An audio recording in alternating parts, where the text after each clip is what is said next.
अगर आपका सपना यूजीसी नेट क्वालिफाई करके जेआरएफ पाने का है तो मैं आपको स्टेप बाय स्टेप बताऊंगी कि कैसे आप 1 या 2 बार में जेआरएफ पा सकते हैं और क्या क्या आपकी तकनीकी होगी, क्या स्ट्रेटजी होगी, कितनी आपको मेहनत करनी होगी।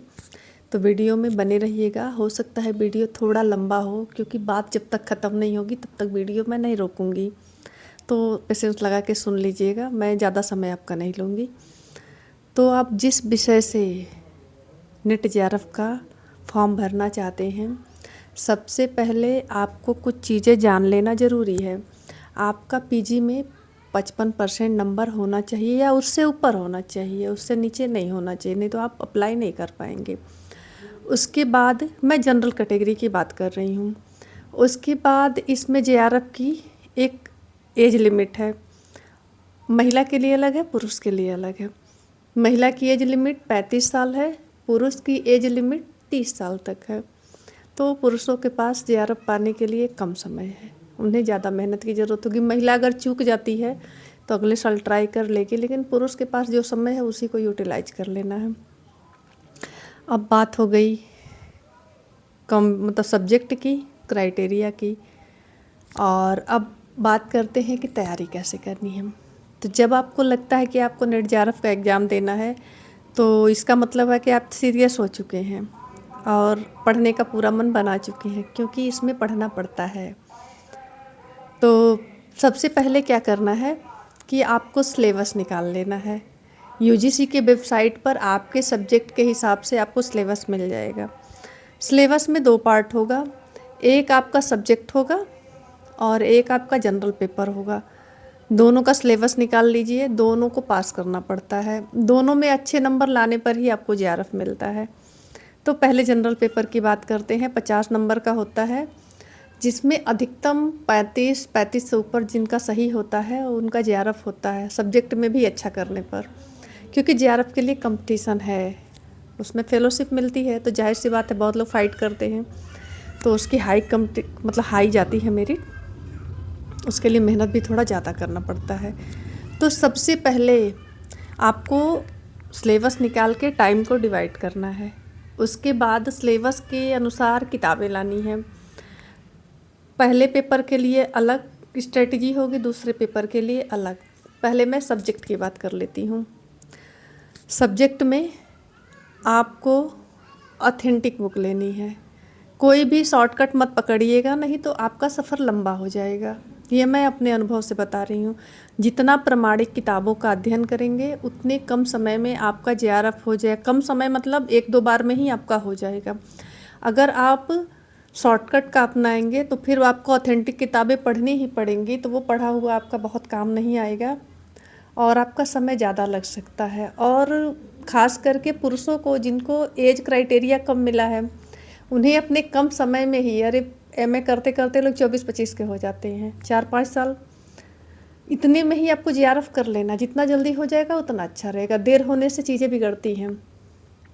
तो आप क्या करिए कि ऑथेंटिक किताब लाइए, जितना पढ़ सकते हैं, एक एक लाइन भूमिका से शुरू करिएगा। भूमिका से भी प्रश्न आजकल आते हैं। भूमिका से एक एक लाइन पढ़ते रहिए और अपना नोट्स अपने हाथ से बनाते रहिए। मेहनत करना पड़ेगा, बिना मेहनत के कुछ नहीं होता है। शॉर्टकट सफलता का नहीं होता है। उसके लिए आपको जितनी ज़रूरत है उतनी मेहनत करनी पड़ेगी। तो ऑथेंटिक किताब लाइए और उसको इत्मीनान से बैठकर, भले 1 साल बाद एग्ज़ाम दीजिएगा, लेकिन लाइन लाइन सब पढ़ डालिए।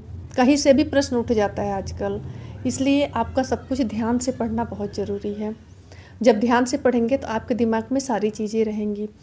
मैं हिंदी साहित्य की बात करती हूँ। जितना कहानी, जितना कविता, जितना उपन्यास, जितनी चीज़ें रिपोर्टाज वगैरह लगी हुई हैं, सबको पढ़ जाइए। बिना पढ़े गुजारा नहीं होने वाला है। एक किताब उठाइए, मोटे पतले जैसे भी है, उसको एक समय दीजिए, कितने टाइम में मुझे इसको ख़त्म करके दूसरी किताब उठानी है। उसके बाद आप रामचंद्र शुक्ल, बच्चन सिंह, हिंदी साहित्य के इतिहास, नगेंद्र की एक हिंदी साहित्य की किताब आती है, उसको उठाइए। हिंदी साहित्य का सरल इतिहास, इनका भी अध्ययन आपको करना पड़ेगा अलग से। कुछ ग्रामर के भी प्रश्न आते हैं, उनका भी अध्ययन आपको करना पड़ेगा, मेहनत करनी पड़ेगी, तब जेआरएफ होता है। बिना मेहनत के नहीं होता है। हाँ, इतना मेहनत करने के बाद आपके पास ज्ञान भी बहुत आ जाता है।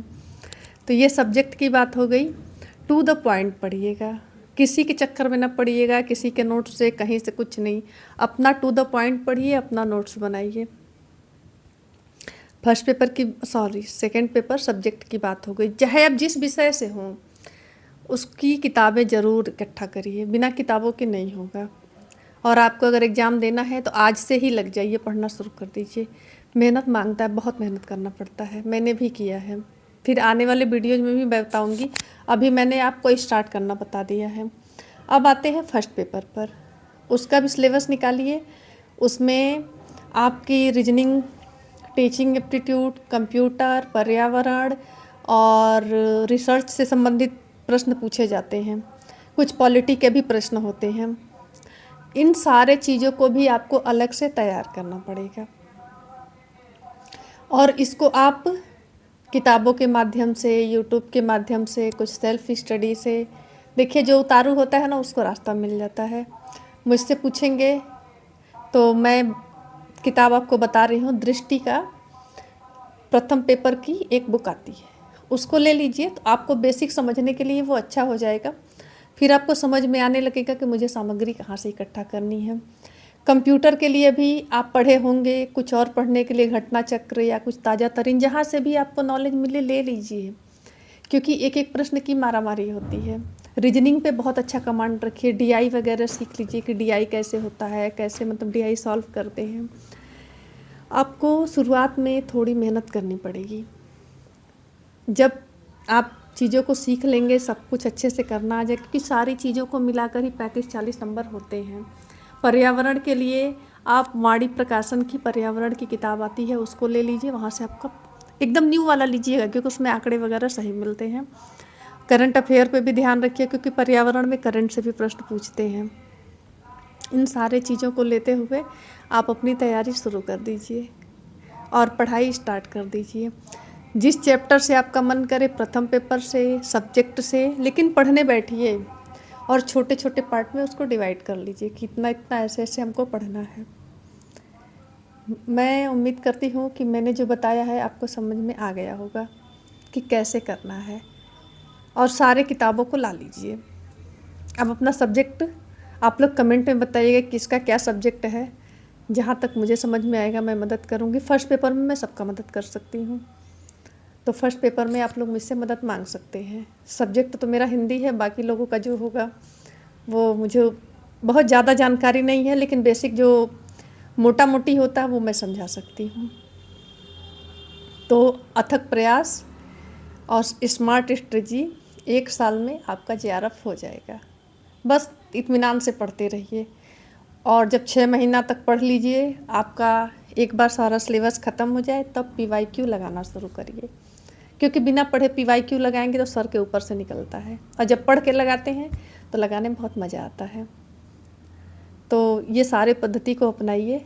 आपका इस 6 महीने नहीं तो अगले साल में जेआरएफ ज़रूर हो जाएगा। इससे ज़्यादा समय नहीं जाएगा, जैसे मैं बता रही हूँ वैसे पढ़िए। उम्मीद करती हूँ कि वीडियो आपको पसंद आया होगा। कुछ और पूछना होगा तो कमेंट करिएगा। मिलते हैं अगले वीडियो में, तब तक के लिए नमस्कार।